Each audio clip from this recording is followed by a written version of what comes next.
Alpha of the 147th out of Aberdeen was tasked with coming to Romania for annual training this year. And we're working with the Vardy, main body of active duty Army, in conjunction with 5th of 113th Field Artillery to show them what our differences are and our similarities, what we're capable of with our launchers and their HIMARS, and conduct operations for Field Artillery. We brought our own observer controllers to assess our training. The active duty counterparts that are here were more focused on the exercise itself and weren't seeing it as much a large-scale training exercise. They were focused on the live fire event. We took advantage of it as we were coming to essentially train to deploy, establish an area in a foreign country, and be able to execute missions. And so we really leaned forward in that, trying to seek out training opportunities that were here with the land that was available to us. You know, movements, night movements, not just being so focused on the fire, but the overall piece of our training on our different metal tasks that we would have to accomplish. And so we were really aggressive in that stance that we needed to push our training. It wasn't just to get ready to live fire, because as artillery, we're really good at live firing, but it's the survivability, the moving, and the communicating that can sometimes struggle. And so I was really pleased with the overall performance of the unit as we've gone through and watched the growth of my subordinate leaders as they've gained confidence in their skills and understanding the importance of those survivabilities and moving and communicating and really stretching our capabilities.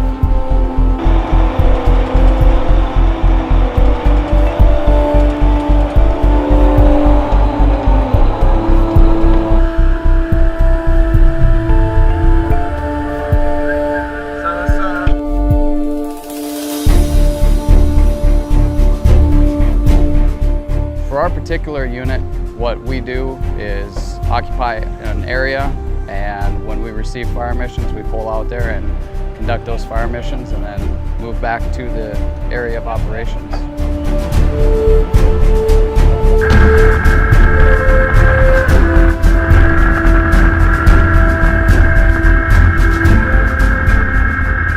The uniqueness of this mission was we haven't done this since I believe back in the 80s. I mean, it's about as close to a deployment as you can get without actually deploying, from getting your equipment ready, your soldiers ready, getting everything here, getting your soldiers here safely, moving to the field, conducting field operations, all the way to moving back to the rear, getting everybody on the plane to get home.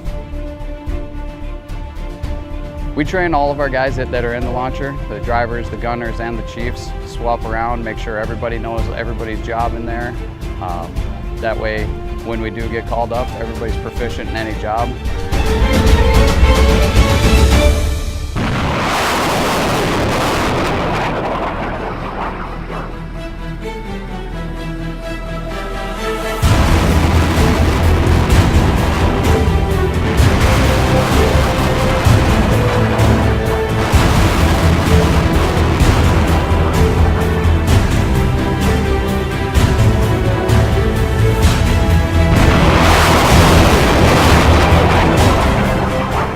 We've very much enjoyed having Alpha Battery here with us.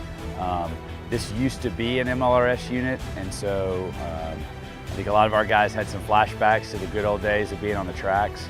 So I think we understood how they operate, which was good, but they brought a new and different capability. And especially coming from another state, a different perspective on training and on how they operate, which I think we all were able to mutually learn from. We learned a lot about communications. They had some good training practices that we were able to see and look at emulating in the future. And I think they got a lot out of working with us and some of the things we've been doing around communications and command and control that they felt were good practices they could bring back. So it's been a very mutually beneficial partnership.